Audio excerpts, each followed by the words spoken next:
السلام عليكم ورحمة الله تعالى وبركاته، والصلاة والسلام على سيدنا وشفينا ونبينا محمد. مرحبا بكم خياتي في قناتي، إن شاء الله يا ربي كامل تكونوا بخير وعلى خير. اليوم جيتكم بوصفة بريوش ناجحة، وممكن هذه الوصفة ديريها كمشروع، لما لا؟ وشاركت معكم حبيباتي هذه الطلبية اللي جاتني، وصراحة أول مرة أنشد طلبية، وإن شاء الله يا ربي يدعولي حبيباتي إن شاء الله ما تكونش هذه آخر مرة أنشدها حبيباتي. وراح نعطيكم المقادير بالتفصيل بإذن الله. وصفة ناجحة، بريوش مفحفح كيفاه داير وطري كيما راكم تشوفوا، ومحمر ومادي حقه في التحميرة. هما طلبوا في مني كيما هاك يحوسوا عليه يكون محمر بزيادة، والصراحة عندهم الحق، تجي بنته تهبل وريحته ثاني ما شاء الله. ويعني هذا البريوش حبيباتي يقعد حتى 4 أيام 5 أيام سمانة، وما شاء الله يبقى في نفس الطراوة ونفس البنة ونفس الريحة. يعني ما شاء الله. المهم حبيباتي الوصفة هذه يعني معتمدتها منذ زمان، يعني ديما نخدم بها، وبسم الله نبداو في طريقة التحضير. هنا عندي كما راكم تشوفوا حبيباتي الليتر نتاع حليب، لاني كما قلت لكم راح نخدم يعني كمية ما شاء الله لا بأس بها. عندي ملعقتين تاع خميرة فورية بما انه راه البرد، وعندي حوالي كاس نتاع دقيق الشعير، باش نعطو البريوش تاعنا هذا قيمة غذائية كما تعرفوا حبيباتي. ودرت ملعقة نتاع سكر، وخلطت هذه المكونات وخليتهم يريحوا على جنب حتى يعني تتفاعل هذيك الخميرة وتنشط كما احنا نقولوا. غطيتها كما راكم تشوفوا حبيباتي، ورحت نقطيت صوالحي. وهنايا كما راكم تشوفوا رجعت لكم، شوفوا ما شاء الله بعد ما خمرت كما راكم تشوفوا راني ضفت هنا برك الخميرة والسكر ودقيق الشعير والحليب دافي اكيد. وهنايا عندي مبشور حبة نتاع برتقال ومبشور حبة نتاع ليمون باش يجيكم فحفح وزين. وعندي كاس نتاع مزهر، واختاروا نوعية زينة تاع مزهر تكون ريحتها زينة كيما نتوما حبيباتي. وما تنسوناش من تعليق زين كيما نتوما باش تشجعوني نحط لكم وصفات. وهنا حبيباتي ضفت السكر، هذه العلبة فيها حوالي رطل تاع سكر، يعني ضفت السكر عيني ميزاني. وبعد هذيك الكمية اللي بقات لي رحت وزنتها ونقصت من 500 غرام، ان شاء الله تكونوا فهمتوني حبيباتي.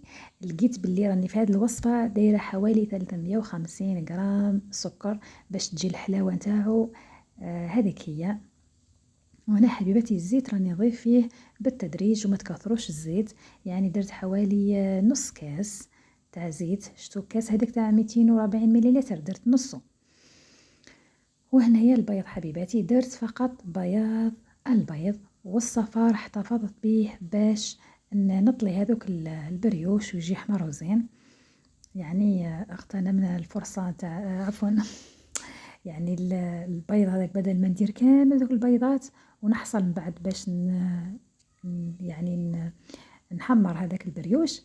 البياض درته في العجينة، والصفار طليتوه من الفوق. وباش تنحولوا هذيك ريحة البيض اللي شوية تجي نفاثة، ديروا فيه ملعقة نتاع خل وشوية نتاع اللهم المستعان لافاني حبيباتي، وتغطوا هذاك البيض باش ما يبسلكمش. وهنا راني نخلط في المكونات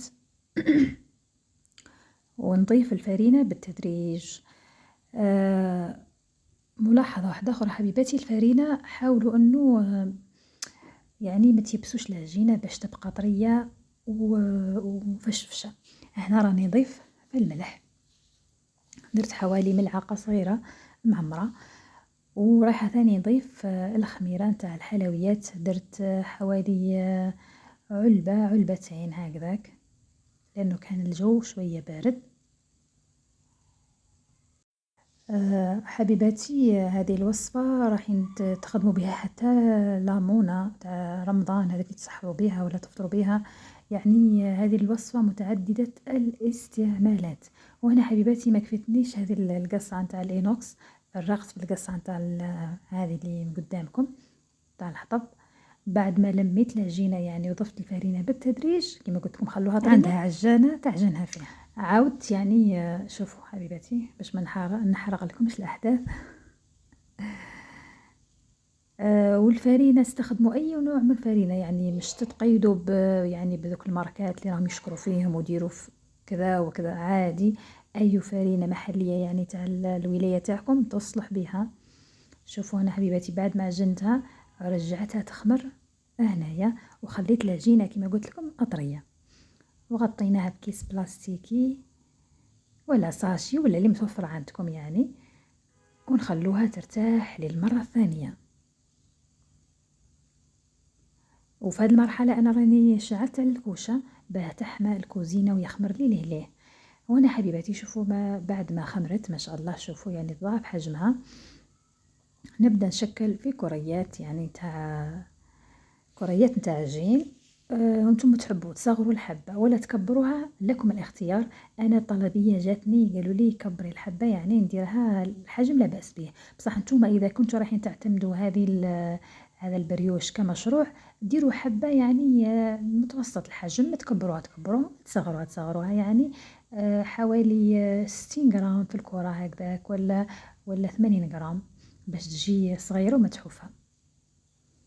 وهنا راح ندير كامل هذوك يعني الكريات يعني نحطهم في صنيوة بعد باش نبدا نشكل فيهم كيما راكم تشوفوا هنا حبيباتي. كيما قلت لكم وبديت هنايا نشكل في الحبات. يعني هذه الطريقة تاع تشكيل البريوش مهمة جدا، يعني ديروا كيما راني ندير انا باه يجيكم يعني مفشفش ومش معجن من الداخل، تجي الحبة زينة. شوفوا هذه راني نشكل فيهم بعد ما يعني هذه تكون الحبة الرابعة ولا الخامسة، لأن كما راكم تشوفوا من هي في السنيوة راني بديت نشكل فيهم في السنيوة تاع الكوشة بعد ما تدهنوها بالزيت وترشوها بفرينة باش ما يلصق لكمش وتشكلوا ذوك الحبيبات.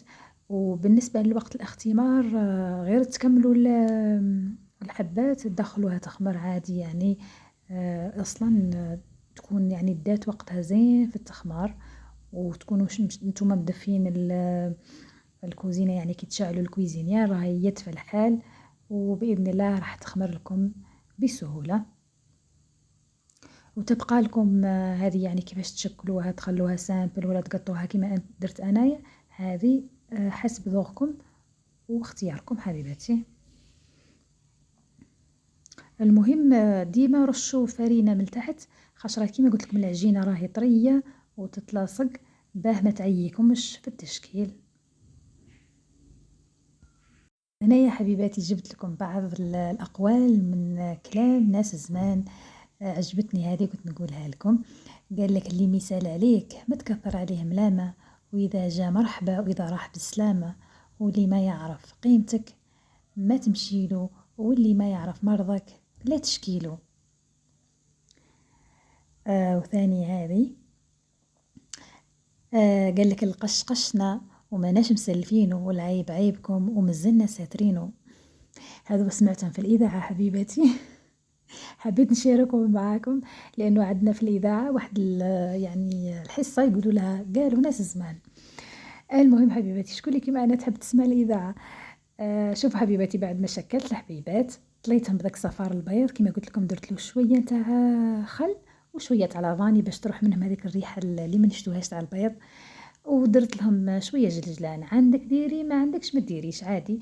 بالنسبه للتنسيم يعني تحبوا ديروا اذا ما عندكمش تشينا ولا ليم ولا مزهر نسموه غير بلافاني حبيباتي عادي يعني اللي متوفره، والجود من الموجود. ما تكلفوش روايحاتكم. ان شاء الله يا ربي تعجبكم الوصفه حبيباتي. وهذا قول واحد اخر قال لك عمرك ما تقول ندمت، ديما قول تعلمت. وعز نفسك تصيبها، نفسك وانت طبيبها. قال لك العقل فات الزين ويا سعدو اللي حازهم فيه اثنين. وهنا حبيباتي كما راكم تشوفوا دخلتهم يطيبوا يعني نقصوا لهم درجة الحرارة تاع الفرن، وحطوهم في الفرن في الرف عفوا في الرف الوسطاني، ونقصوا درجة الحرارة وعسوها راهي طيب لهله يعني حوالي ربع ساعة، ما توصلش 20 دقيقة. سورتو إذا حميتو عفوا الكويزينيير زين زين، يعني ما شاء الله يطيب لكم في وقت وجيز جدا. وبعد ما تشوفوه حمار من التحت اقلبوا حمروه من الفوق كيما راكم تشوفوا حبيباتي الحبات كيفاه جاو ما شاء الله. وهادو حبيباتي يعني نتوما وش حبيتوا يعني تحسبوا الحبة، كاين اللي حاسبها ب3000، كاين 3500 يعني، ولا تفاهمي مع حانوت وحطيهم عنده مثلا اللي يبيع الحليب ومشتقاته يشد هذون البريوش، الحوانيت يعني مواد الغذائية ثاني يشدوهم ما شاء الله. وخاصة يعني كي تقولهم بلي راه يعني صحي فيه الشعير يعني ومنكهات طبيعية ما دايرين فيه لا فاني، نكهناه عفوا بمنسمات من الطبيعة كيما نقولوا، ما ضفناش حاجة اصطناعية، غير الفرينة اللي درناها يعني اللي شوية يعني مكررة ماهيش فرينة زعما صحية 100%. بصح مادامنا ضفنا هذاك الكاس نتاع الشعير ان شاء الله نكون عطيناها قيمة غذائية. وبالنسبة للتسويق تحبوا ديروا في اكياس كيما هاك، ولا تشروهم دوك الاكياس اللي يعني جودتهم احسن من هذو من الخف يتقطعوا. كاينين واحد اخرين اللي يبيعوا فيهم طرونية واللي يبيعوا فيهم الكاطو تاع لي غوفر هذوك. واللي يعني اللي تكون لسه بسم الله راهي تبدا في مشروعها، تبدا قبل هذو الساشيه تاع 40 دورو. حبيباتي وصلنا لنهاية الفيديو، نقول لكم كثر خيركم على يعني وصلتوا هذه النقطة، ربي يحفظكم إن شاء الله وتهلاو لي في رواحكم. وما تنساوش تفعلوا الجرس باش يوصلكم كل جديد عفوا. حطوا لي تعليق زين كيما نتوما، ودمتم في رعاية الله وحفظه، والسلام عليكم.